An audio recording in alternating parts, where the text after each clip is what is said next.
Hello, everyone. This is Frank Shines with Let In But Left Out, and I'm joined today. Grandison Shines. Uncle Grandison. Grandison Shines. Uncle Grandison. You're Uncle Grandison today. Absolutely. So we're doing a special today on the leadership chapter, but we're going to take a different approach since we just are having a major competition in preparation for state and regional meets for my daughter. Yes. Daughter Rachel is a nice tie-in to the leadership chapter with Jeff LaFleur, who's the owner and coach of the gym that she's been at for the last 9 years. So she's 11 years old. She's been doing gymnastics since 2.5 years old when they first let her into the gym. So that's gonna be kind of the focus today. Before we do that, any big news? How you guys doing back there? How's the family? Any stuff in the news you want to talk about before we jump headlong into the topic of the day? Family's good. Thanks for asking. As far as big news, actually it's sunny here in Arizona today, by the way. It's supposed to be a very nice day. It was very nice yesterday as well.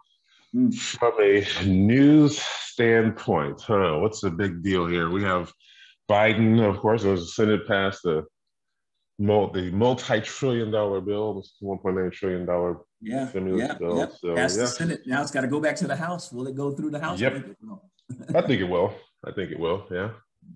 I think folks are on the same page, as they say. Yep.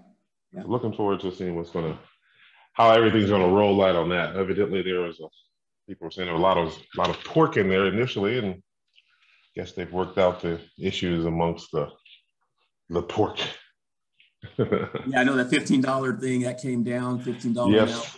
Minimum wage thing. They So yeah, there's been some compromise. We'll see how it all shakes out. I think the numbers were something in the neighborhood of 2/3, 60% plus of Americans want it. So I guess it's got broad appeal across the nation, but not necessarily across the aisle. Right, exactly. Yes, so that's the big deal there. Other than that, I mean, of course, we have your guy up in Como again, and it's in the news for another scandal besides the other housing scandal. Now it's all about some sexual inappropriations, she would say. Oh yeah, right. Andy Como, and yeah, the issue around we talked about in the last session about his count associated with the COVID crisis as it related to some of the elderly care facilities. Okay, but this one's all about Rachel today, though, right? What's so that? We got her. I said, but this podcast is all about my niece here and her gymnastics exploitation. So looking forward to talking about that and how that applies. Let's jump right into it then. What you guys are going to see on the back end of this is a little video clip, live video of the event, and a really interesting outcome, let's say. So we'll kind of tee it up by making the basic point that she competed, and you'll see here in the picture that they've got the second place trophy overall. Awesome. For look at that. For the competition. Awesome. That's Rachel on the left with her friend Finley, and the girls performed outstanding. They lost it by 0.06, so 600th of a point they missed. So close. First and second place. Rachel did a great job. She helped lead the team, her and Finley, to a great meet, second place finish. And she finished second overall as well, but she had a fall. Quite frankly, she had a fall on floor, the very last trick, the very last event. She never slipped and missed that trick. She did a front tuck, immediate punch front tuck, which is a combination move that's important to be able to do to score a certain level. But you automatically lose 5/10 with the fall and her form break at the same time. She lost 6/10 of a point. So instead of scoring a 9.4, she scored an 8.9, 8.8, I think it was. So, so that dropped her to second place. But the important thing that we want to talk about is leadership and resilience. And so one of the things that struck me immediately is just after she failed, she stepped off the mat. The next person, her classmate, her colleague, her her fellow gym mate came up, competed, and she's right there rooting her on 100%. The girls, they'll they'll do the same moves as the gymnast on the floor is doing in unison as part of a way of showing their support for that athlete. And she never missed a beat. So really proud that she was still into the meet. She she praised and cheered on all of her teammates, despite the fact that she had just fallen, and obviously nice. It's not a fun thing to have happen. Right. Hello, Frank Shines here. We are at the Gasparilla Classics 2021 in Daytona Beach, Florida. The LaFleur's Gymnastics Club is competing, and the girls are doing a great job.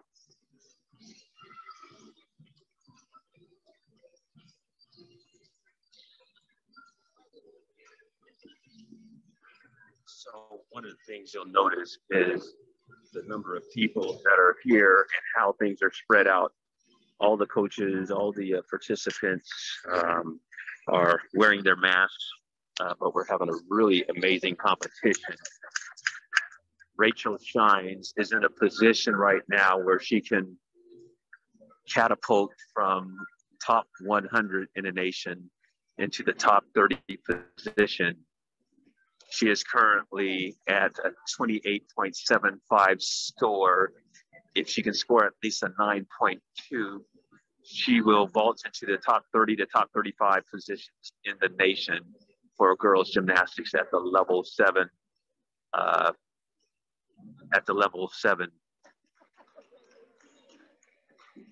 So this is why we are here today. This ties into Let In But Left Out in terms of leadership, coaching, discipline, many of the things that we talk about. So the girls are going to be coming up next on the floor event. So we'll be able to watch them here shortly. They are now starting to do some of their warm-up as the last competitors on floor are ready to compete as well. There's Rachel there doing a full time. So what we'll do is see if I can reverse the camera. There's a bit of a delay, but it looks like this approach is working. So bear with us. We're doing something that we've never tried to do on the Zoom session. You'll see here, there's Rachel. Rachel Shines and her team. Rachel is located right there with her arms on her hips. She's preparing to do a little warm-up before her floor competition. This is her last event. If she can score again a 9.2, then she will move into one of the top 30 positions in the country. So how does this all relate to Let In But Left Out? In Let In But Left Out, we have the final chapter that focuses. And in leadership, we talk about the importance of coaching and development and discipline. We talk about the importance of character and having courage, being able to take things to another level when under pressure. The whole idea of timing, and when the timing is just right, where you have to rise to the occasion given a crisis event. How do you respond? Same thing happens with regards to gymnastics. You can do a lot of great things in the gym, but you only have a few seconds in an entire 3-hour-long gymnastic competition in which you either make it or break it. And so Rachel is an example of this. She's risen to the occasion. She's taken over kind of a natural team leader position. They started off on vault. As you can see, here's a girl vaulting. The team started off on vault, and Rachel was the second to last. She scored the highest score, immediately went into first place in the entire competition. And we'll have to see if others have since caught up with her. I have not looked at all the other scores, but she scored roughly a 9.575. In the next rotation, the girls went to uneven bars here, where Rachel again led the team and scored a 9.475, almost a 9.5. And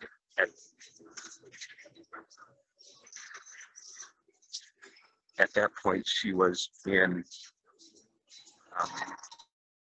second position overall. I am going to see if I can reshare my screen here in just a moment. Okay, so Rachel over on her again. This is her last bars event that we just spoke about, where Rachel moved into second position overall in the competition. It's possible that, again, someone else has since competed and outscored her, but at any rate, she's probably in the top 2 to 3 on bars at this point.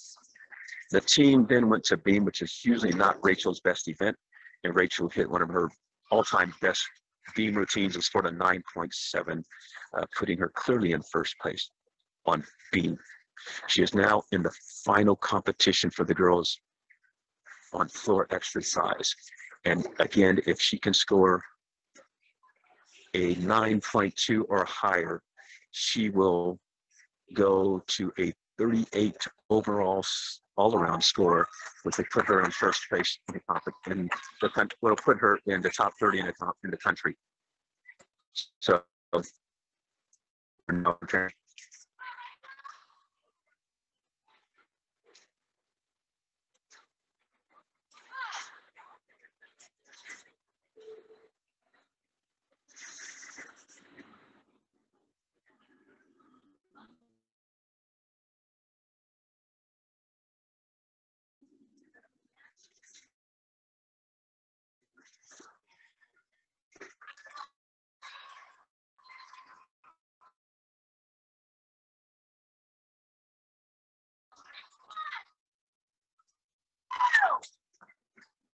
will bring a full twist about.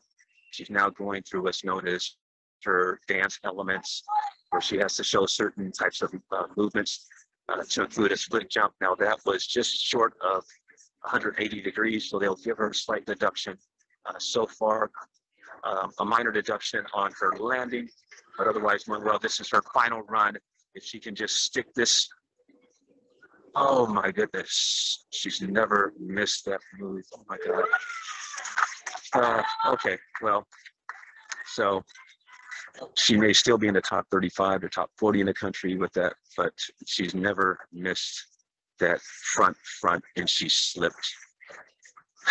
It's unfortunate. But that is gymnastics, right? That's life. So here we are.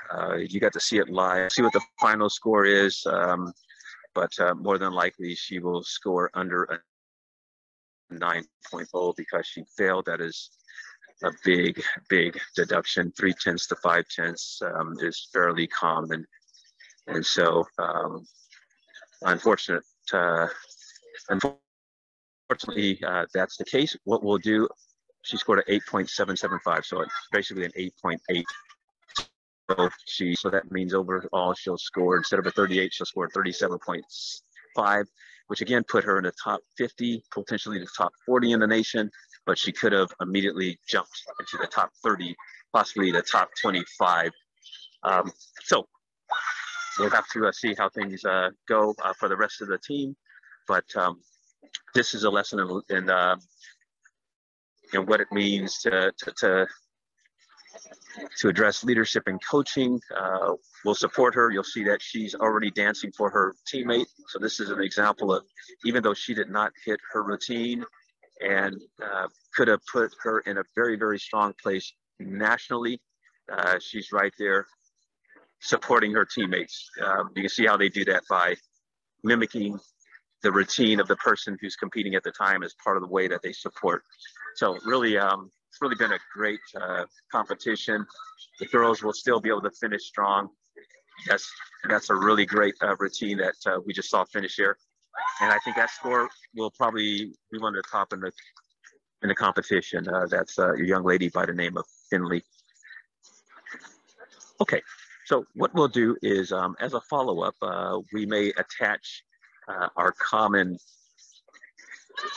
led in but left out presentation information at the beginning or end of this video, but wanted to at least bring this to you, something that's a little bit different, and give you a sense of what's happening here in Daytona Beach at the 2021 Girls Level 8 Gasparilla Classic.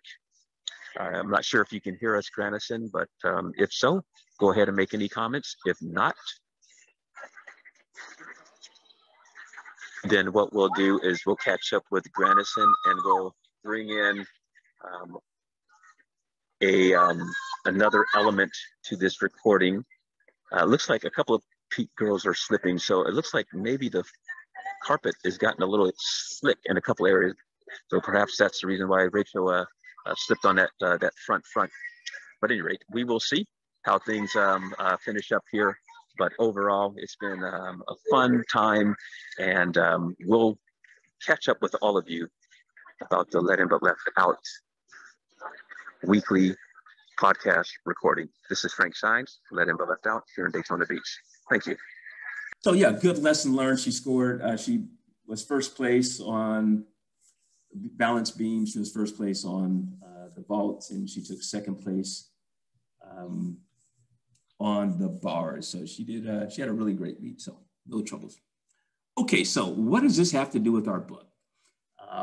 So here you can see the scores, and you can see athletes' performance, and we talk a lot about leadership and the different phases of leadership that begin with finding knowledge, acting with empathy, then ultimately delegating, logically scaling, and throwing the party. FAULT, F-A-U-L-T, finding, acting, ultimately delegating, logically scaling, and throwing the party. And so this gentleman, Jeff LaFleur's, he's the owner of LaFleur's Tampa, out in the Tampa area where we live and where Rachel has been involved, since she was 2 years old. But he really exemplifies, all the tenets of what we talk about in the chapter on FAULT leadership. So I'll just throw a few things out here and let you chime in, because you've got similar experience as a martial artist and as a coach in martial arts and other sports. So one of the things that struck me about him and his family is they've got 4 generations of gymnastics knowledge. So when you talk about finding the knowledge, right, he didn't have to go very far. He grew up around gymnasts, and he's the 4th generation to coach gymnastics. Their history goes all the way back. Their family history goes all the way back to the 1930s in Minnesota area, so the upper Midwest. He was a former gymnast. When I was growing up, he was one of the people that I looked up to because he competed against Kurt Thomas, and Kurt Thomas was my hero. But I remember watching him compete, and Kurt Thomas and others. So I've always been inspired by the great work that the LaFleur's family has brought to the sport. So yeah, first of all, finding the knowledge. What other points you have on that particular? That is a very important step in the actual leadership process, is finding the knowledge. And that's something that great leaders often, or should always, tend to veer towards as the first step in making sure whatever they're embarking upon, whether it's to solve a problem, whether it's to grow a team, whether it's to add bottom line profit dollars to the organization and thus forth. In any situation, finding the knowledge is the most important thing. And it just behooves us to do our appropriate research in order to gather critical data for whatever it is that we want to do. So this step here, first step again in the process, is, from my standpoint, the extremely important piece. And we see sometimes when leaders circumvent this particular process, and we know what happens. And we had a very good example of that here just in the United States not too long ago with the coronavirus. Right. And that's why this is a critical step in becoming a great leader. Always, always, always find the knowledge. So call yeah, to your point around the COVID incident, yeah, that's where you got to, you may not be the expert, but you've got to seek out and find the expertise, right? You can still be the expert in terms of leadership and making it safe, psychologically safe, and getting all the information that you need. But yeah, that knowledge will reside in others' heads. And a lot of times that centers around having other industry experts around you to give you the knowledge as well. And that's a good quality for a leader to really recognize. I don't have to know about this, have this extreme domain knowledge, but who does, and surround myself around those people. Yeah. When I was coming up, my mentors were Dr. Michael Harry. He just passed away a few years ago. I'm in touch with his ex-wife, Sandra, who lives not too far from us now here in the Florida area, working on some things, trying to get some of their work into one of our organizations. And I remember the thing he used to often say, and that was, you can't share what you don't know, right? You got to have knowledge. And then I remember Dr. Deming, who I learned from, and he's a American who taught the Japanese quality. And I called him about 3 months before he passed away. This is in the summer of 1993. I just come back from Brazil. I was working at Westinghouse Industrial Motor Company down in Round Rock, Texas, right outside of Round Rock, Texas, just outside of Austin. And I called him on the phone trying to get some information on a problem that I was looking at, had to do with some statistical theory. And he basically, explained the basic concept to me. Dr. Orsini's rules is what it came down to. But then he said, don't be too overly concerned about the technical stuff. He goes, understand my 4 principles of the system of profound knowledge. And what he meant by that was knowledge required for transformation. And so yeah, the first part of that 4 parts was knowledge itself, right? The theory of knowledge. And so, yeah, a lot we can all gain from always making sure that we don't skip that first step, seek out all the knowledge from all the different experts that are relevant to the challenge that we're up against. Absolutely. Okay, step 2, act with empathy and integrity. So one of the things that really impresses me about Jeff LaFleur, I've trained with a lot of different coaches over the years. I remember one of the coaches back in high school, we went to one of the gymnastics camps, and he was like one was Eastern European judge, another was a German judge. I'm sorry, German coach. And these guys are just brutal. I mean, I watched and saw the way some of the people who worked under these 2 coaches trained, and were just fearful. Long-term, I'm certain it didn't have good, long-term physical nor psychological results. But yeah, I remember him at one time grabbing this metal rod and sticking it between my shoulders and arms to force me into position. And it just like crinched your neck, but it's forcing you to hold a certain position when you're in a move, right? And I just remember immediately feeling like, you treating me like an animal. And I went to my coach and told him, I said, I don't want to work with this guy. He goes, we're not going to have you work with this guy. Come over here and work with us, and pulled me away. But Jeff has got a gym that has been really good at not falling victim to those types of old school antics on training, particularly the female athletes. There have been a lot of negative news around sexual abuse, around psychological abuse of these athletes. And Jeff and his team, they've never been a victim of any of that type of exposure or or media coverage, because they just run a very clean gym. And they really truly care about the girls. They've got a men's and women's team, but 90% are the women.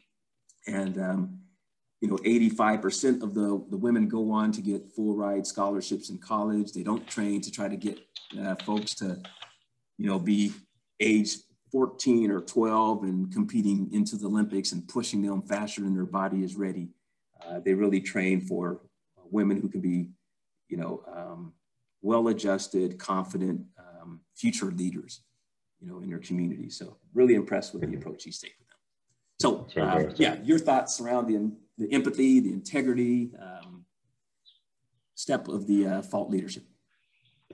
Sure. Every leader always has to act with the highest level of integrity. At least that's the expectation. And as a leader, people will have that expectation of you. And that's something that should be kept at the forefront of their mind.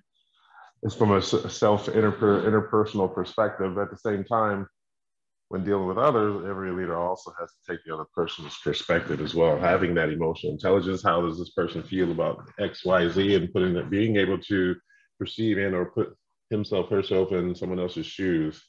Again, another critical portion step in this particular process, and continue to move forward, act and communicate with that empathy and integrity. Yeah, good point. I like your reference to the need to kind of see things from the viewpoint of other people, and particularly look at a coach. He's an elderly coach. Several generations have gone by, but he stays in tune and empathizes with the next generation and how they see things. Obviously, with a larger percent of female athletes, he understands and can commiserate with the opposite sex, with the other gender. Right. And then from an integrity perspective, that was something that has always been a key part of everything they taught us in the military around leadership. One of the guys that was a prisoner of war, I remember escorting him around at the academy, but he was famous for a quote that says, "If I can't go back with my self-respect, I won't go back at all." So this is someone who was brutalized, right, in a prisoner of war camp. And his comments are that, if he can't bring his self-respect back home, he doesn't want to come back home alive, right? I mean, that's just amazing. It reminds me of John McCain, another person who served as a prisoner of war during Vietnam. That was a man of great integrity. Stood up during one of the debates with, actually it was during the debate period, but a young lady stood up during a town hall and said, "Well, that guy, he's a Muslim and blah, blah, blah, blah, blah about Obama." He goes, no, sit down. He's not a Muslim, right? And he called it out right. That's integrity, right? He could have benefited from that kind of nonsense, but he chose not to. Correct. Yeah. Ultimately delegate, step 3. So we found the knowledge. We know what we're doing. We know what we're focused on. We've identified the problem.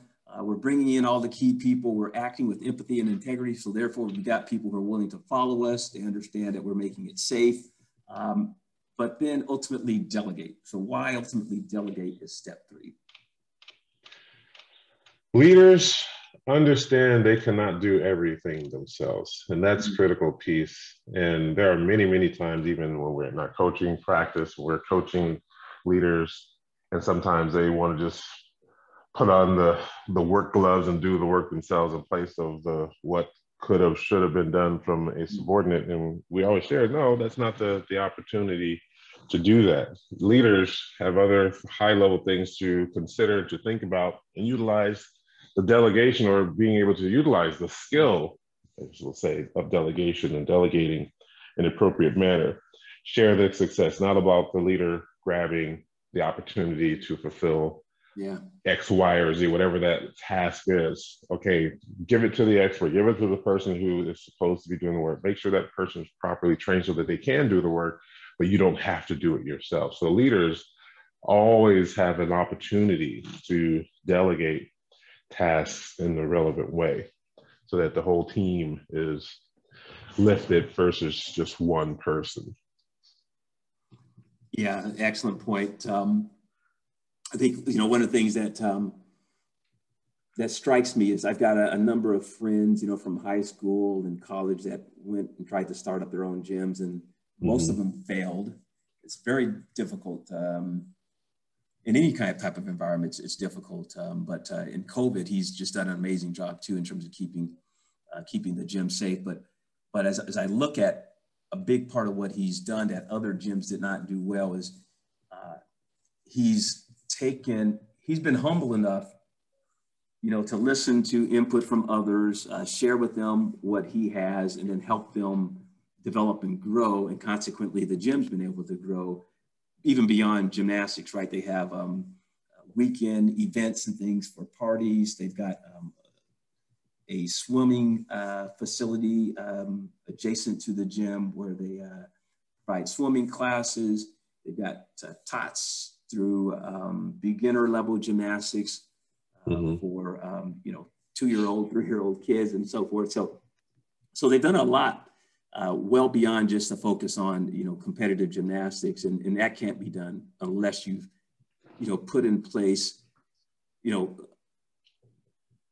a way of sharing the knowledge and sharing the system that other people buy into it and are willing to help you scale their operations. So good point. Logically scale. So we've got knowledge transfer, we got people inspired, we got them motivated, but now logically scale really gets to the system, right?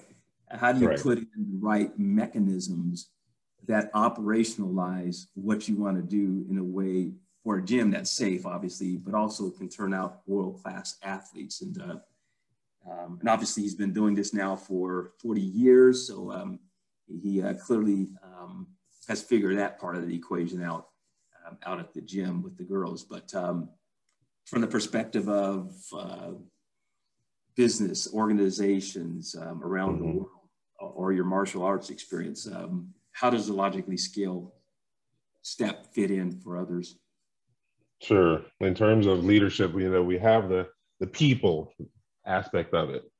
And the other two aspects, if you look at an organization and you have the people, systems, and processes, this is where people will be operating in the systems and processes. So we have to have all three of those collaborate and work together in an efficient manner, in an efficient way. And that's where the logically scale portion of it comes into play.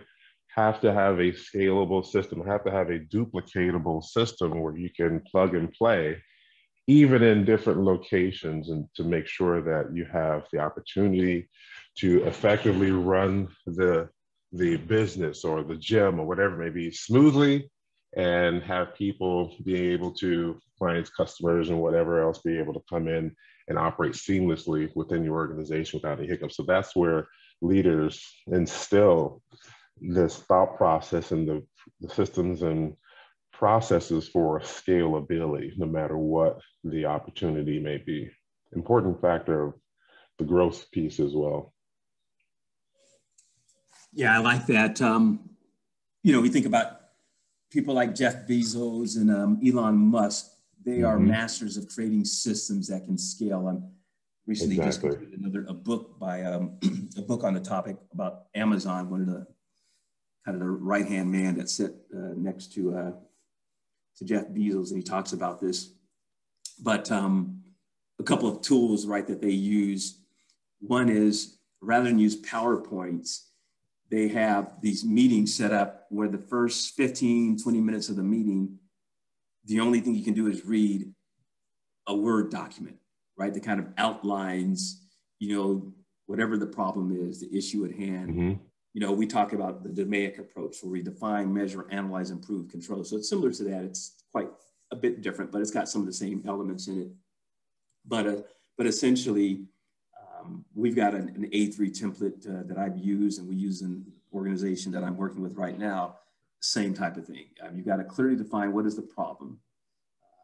You've got to identify how are you measuring the problem to identify the current state from the future state goal that you want to achieve. And if there's a difference between the two, then you clearly have a gap, and therefore you have a problem. So now it's very clear to everyone what the true problem is.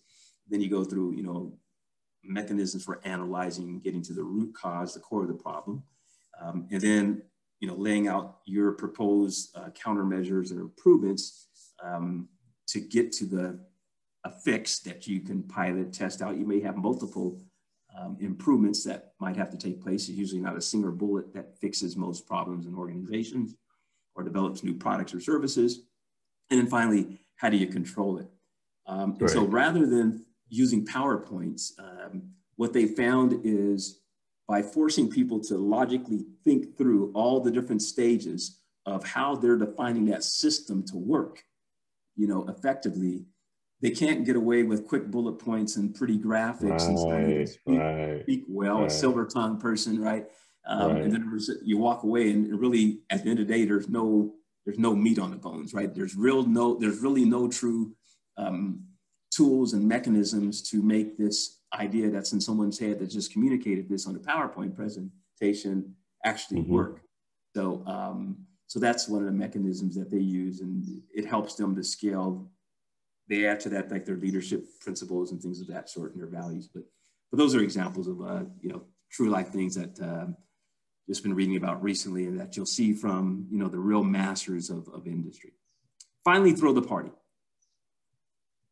So out at LaFleur's, I've noticed them all the time. The coaches will praise the performances of the kids out there on the equipment. And then every year we have a big annual recognition rewards party and event, and have like a big, buffet or dinner. May not be buffet anymore with COVID stuff, but and then a big photo shoot for the kids and all that type of thing. So it's a really nice, fun way of recognizing and rewarding the kids for a job well done. So your thoughts on it, throwing the party, talk about it in your chapter on fault leadership. Another important piece, have everyone feel like they have contributed to a manner where the leader is appreciative of that. And that comes with celebrating those small wins that we talk about, no matter how small they are. Celebrate those wins. It's important to keep up morale, main thing there, keep up morale within the organization, whatever it may be, whatever environment, whatever ecosystem you have, keep up the morale. Make sure that you're celebrating those wins. You're not ruling by just an autocratic kind of leadership style and then ignoring the successes. Have to pay attention to the successes and bring them out openly with the team and celebrate. And we always say, if you're going to reprimand, do that in private, but if you're going to give accolades and kudos in terms of making sure you throw the party or giving someone some accolades and kudos, do it openly. Make everyone feel like they had an important piece of the process. Excellent. And so if we do those things, then perhaps that leads to a 9.6 score on vault, or 9.5 cars, or 9.7 on green. But every once in a while, we never get it right every time. You get to 0.775 on floor. And that's where resilience comes in, and you got to keep working at fault leadership, right? It's like a cycle. Nothing works 100% every single time, but if you work the plan more often than not, you'll get your 3 out of 4. So not bad. Yeah. All right. Well, great. This has been excellent. We look forward to you guys being able to watch the video and see some of the inserts of the true life action. You'll see a little screenshot of it there on the far left as she does her split jump into the corner before she does her final run. Well, listen, Grandison, this has been great. Nothing else at this point from my side. I know next topic we're going to be touching on has to do with the big 150th year anniversary of Colorado Springs and how the Stroud family and her family fits into that. So we look forward to talking with you guys all about that. This has been Frank with Let In But Left Out. And Grandison shines. Thanks, everybody. Have a great day. All right.